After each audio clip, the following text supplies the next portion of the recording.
మీ పిల్లలు 3 years, 4 years వచ్చినప్పటికీ one వర్డే మాట్లాడుతున్నారా? మీరు అడిగిన దానికి ఒక్క వర్డ్‌తో సమాధానం చెప్తున్నారా? ఈ వీడియోలో నేను పిల్లల మాటల వొకాబులరీ వన్ వర్డ్ నుంచి సెంటెన్స్ లెవెల్‌కి ఎలా మనం ఎంకరేజ్ చేయాలి, వాళ్ళని ఎలా చెప్పించాలనేది ఈ వీడియోలో నేను చెప్తాను. Hi, hello everyone. నా పేరు Prashanti.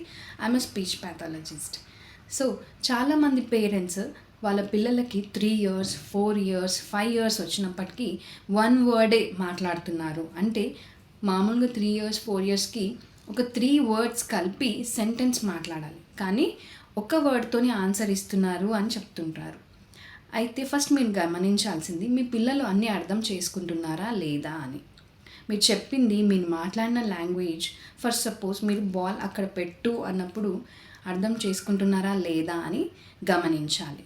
Second thing, screen time.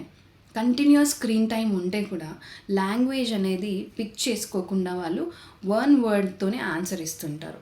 So screen time అనేది తగ్గించాలి. ఇవన్నీ చేసినా కూడా వన్ వర్డే మాట్లాడుతున్నారు అని అంటే కొన్ని టిప్స్ మీరు ఇంట్లో ఫాలో అవ్వాల్సింది ఉంటుంది.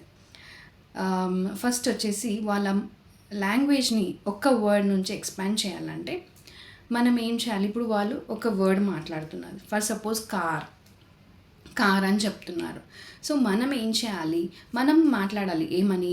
కార్, అదో కార్ వస్తుంది, కార్ రెడ్ కార్, ఇది రెడ్ కార్, కార్ ఫాస్ట్గా వెళ్తుంది, కార్ స్లోగా వెళ్తుంది. ఇలా మనం చెప్తూ ఉంటే ఒక 3 to 5 టైమ్స్ అలా రిపీట్ చేస్తూ ఉంటే ఆ నెక్స్ట్ డే వాళ్ళు కూడా ట్రై చేస్తుంటారు. ఓకే, కార్, మమ్మీ ఫాస్ట్ అని చెప్పడానికి ట్రై చేస్తుంటారు. అది లాంగ్వేజ్ ఎక్స్పాన్షన్. అంటే ఒక వర్డ్ నుంచి ఎక్స్పాండ్ చేస్తున్నట్టు మనం మాట్లాడితే వాళ్ళు కూడా మాట్లాడతారు.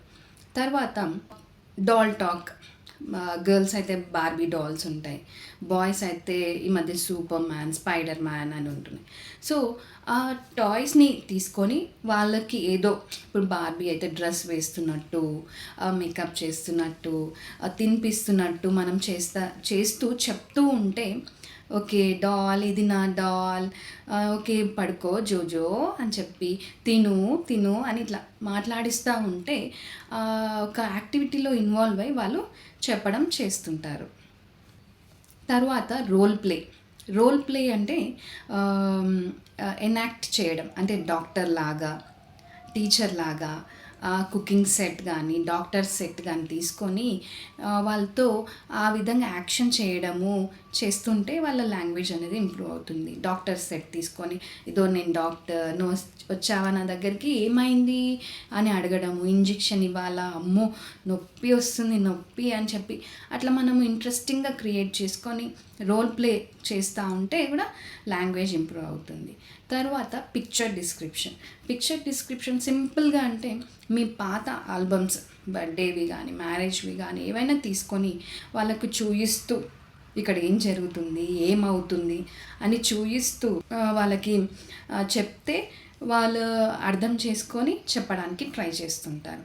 తర్వాత స్టోరీ టెల్లింగ్ చాలా వరకు ఏం చేస్తాం, మనం ఏదో జనరల్గా చెప్తుంటాం, కానీ పిక్చర్స్తో ఉన్న స్టోరీని, యానిమల్స్వి కానీ, మోరల్ స్టోరీస్ మనం పిక్చర్స్తో ఉన్నవి చెప్తూ ఉంటే ఇంట్రెస్టింగ్గా వాళ్ళు చేస్తూ ఉంటారు. తర్వాత సాంగ్స్ అనేది రైమ్స్ కానీ, సాంగ్స్ కానీ పాడుతూ ఉంటే వాళ్ళ లాంగ్వేజ్ అనేది ఇంప్రూవ్ అవుతుంది. ఇవన్నీ మీరు ఫాలో అవుతూ, అంటే ఒక్కొక్క రోజు ఒక్కొక్క యాక్టివిటీ క్రియేట్ చేసుకోవడం, కుకింగ్ యాక్టివిటీ, లేదంటే స్టోరీ టెల్లింగ్ ఒకరోజు, ఇంకొక రోజు వేరే సాంగ్స్ పాడడము, ఆల్బమ్ చూయిస్తూ చేయడము, వాళ్ళ ఒక్క వర్డ్ మాట్లాడుతుంటే దాన్ని ఎక్స్పాండ్ చేయడము, ఇలాంటివి చేస్తూ ఉంటూ వాళ్ళతో మాట్లాడుతూ ఉంటే పిల్లల లాంగ్వేజ్ అనేది ఇంప్రూవ్ అవుతుంది.